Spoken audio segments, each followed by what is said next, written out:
এই দুষ্টু ছেলেটি একটা নতুন ব্যবসা শুরু করে। সে তার স্ত্রীকে বাচ্চা বানানো মেশিন বানিয়ে ফেলে। এরপর সে তার স্ত্রীকে পিটিয়ে ইচ্ছা মতো বাচ্চা বানাতে থাকে এবং এসব বাচ্চাগুলোকে প্যাকিং করে যেসব ধনী মানুষদের বাচ্চা হতো না তাদের কাছে অনেক টাকার বিনিময়ে বাচ্চাগুলোকে বিক্রি করত এবং যাদের বাচ্চা পছন্দ হতো না তারা বাচ্চাগুলোকে ডাস্টবিনের মধ্যে ফেলে দিয়ে আবার নতুন বাচ্চা কিনে নিয়ে যেত।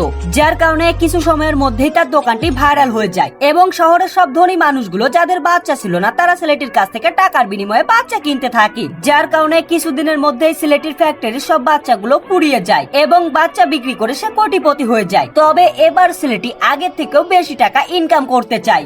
এজন্য সে একবারে 500টি বাচ্চা বানাতে চায়। যার কারণে ছেলেটির স্ত্রী এবার অনেক বেশি রেগে যায় এবং সে বাচ্চা বানাতে চায় না। তবে ছেলেটি তার স্ত্রীকে জোর করে মেশিনের মাধ্যমে বন্দি করে বাচ্চা বানানোর চেষ্টা করে, কিন্তু ছেলেটির স্ত্রী বুদ্ধি করে কাগজের উপরে একটা তেলাপোকা ছবি এঁকে দেয়। যার কারণে এবার মানুষের বাচ্চার পরিবর্তে তেলাপোকার বাচ্চা বের হতে থাকে এবং ছেলেটি যখনই এই বাচ্চাগুলোকে বিক্রি করতে যায় তখনই তেলাপোকাগুলো তার কাস্টমারের উপর আক্রমণ করে দেয়। যার কারণে কাস্টমার এবার রেগে গিয়ে তার সঙ্গে মারামারি করতে শুরু করে দেয় এবং ফ্যাক্টরিতে থাকা সব বাচ্চার বাক্সগুলো খুলে হাজার হাজার তেলাপোকার বাচ্চা বেরিয়ে তাদের দুজনের উপর আক্রমণ করে দেয়।